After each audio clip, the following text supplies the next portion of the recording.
General Muldoon, we assure you, we heard what we heard this time. It was not another Dilophosaurus. It was something much more horrifying we heard.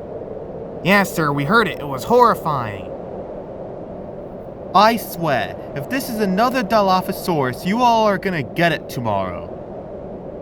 Alright, now let's see what this supposed monster really is that's been scaring you little children.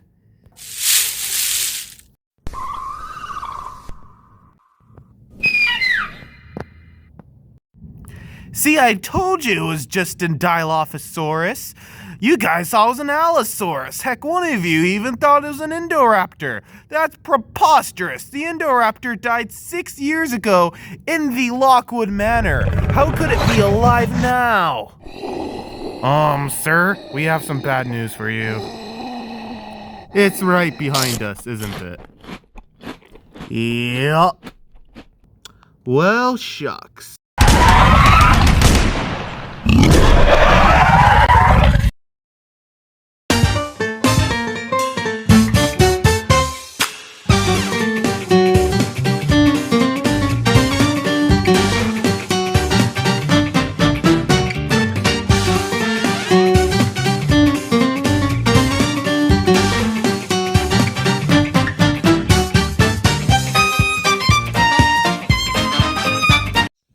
What we have today is one of Mattel's most legendary dinosaur figures, the father of the Hammond collection, the superposable Indoraptor. This action figure is known for its incredible posability and attention to detail, and is a beloved toy in the Jurassic community. As you can see in front of you, I own 2 of these guys. Reason is that my original 2018 model broke, so I got a replacement. However, if you have seen the Goldie the Casino-Raptor comics, you would know that these are the dinosaur models I use for Goldie and Eli. The sculpt is great, really emphasizing the rough and scaly skin. The teeth, however, don't really match the one in the movie though.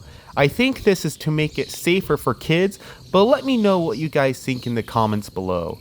Also, the joint protrudes a bit much on the shoulder, which is okay. On the back, each of the scallops are sculpted, along with the quills on the bottoms of the arms. On the front of the face, there's this big chunk that's sliced off from the rest of the body. I can't imagine why that is, because it doesn't look the best, but I'm sure they have their reasoning.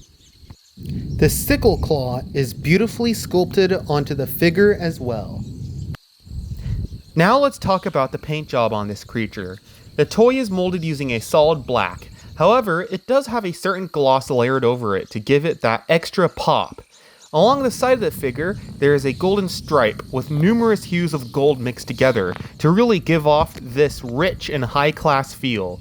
Who knows, maybe it also symbolizes this creature's relationship with a certain velociraptor as well. The teeth and the tongue are both painted, and yes, I colored the teeth with red Sharpie when I was younger. I know, there goes the resale value. And then the eye is painted a red, with a red hue coming out the side of it, making it look like there's flames coming out of its eyes. This figure probably wasn't hard to get the paint job done for, saying that it was mostly one solid color in the movie. However, it is still visually pleasing nonetheless.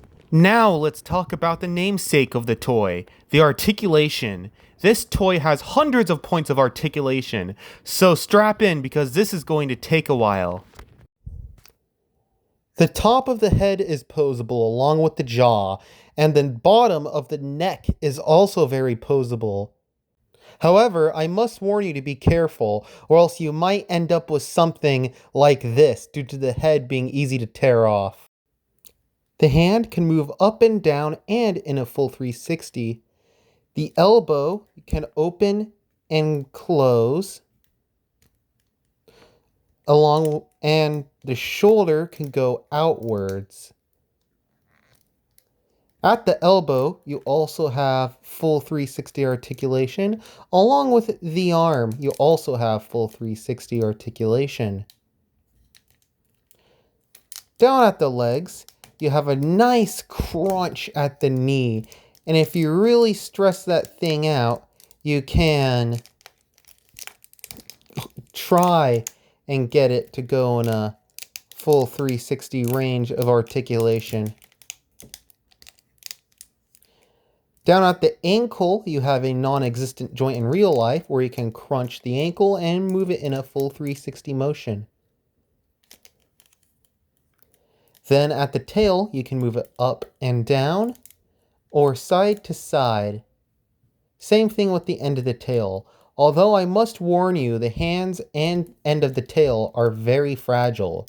You also have quite the nice spread and full 360 articulation in the hips. Now let's talk about the packaging. In my opinion, the Jurassic World Fallen Kingdom line had some of the best packaging that the Mattel line had ever seen, with this one in particular standing out from the rest of the line. The package has the action figure openly displayed so that you can get a feel for the figure or hork a wad of chewing gum into it. The Jurassic World logo stands proudly on the top left corner of the toy, and on the bottom left you see Chris Pratt with his pet Velociraptor. The background is an ominous blue, signifying that it is night time, really making this creature seem as if it's lurking in the night. And of course, we have the in-cage aesthetic that all of the Fallen Kingdom toys had, symbolizing now how the dinosaurs are being transported from Isla Nublar to the Lockwood Manor. The back of the box is a solid blue color with an ad describing the figure's posability in multiple different languages. On the top, there's a promotion for the Jurassic Facts app, if you still remember that. And of course, on the bottom left, we have some of Mattel's other toys that are available. Now let's do some quick size comparisons.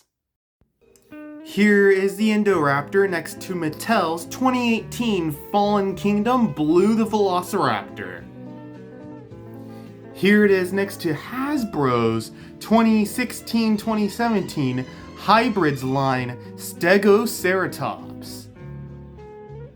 Here it is next to Mattel's 2022 Dino Trackers Indominus Rex. Here it is next to Mattel's Camp Cretaceous Scorpius Rex, which, yes, I do not remember which year it was made in.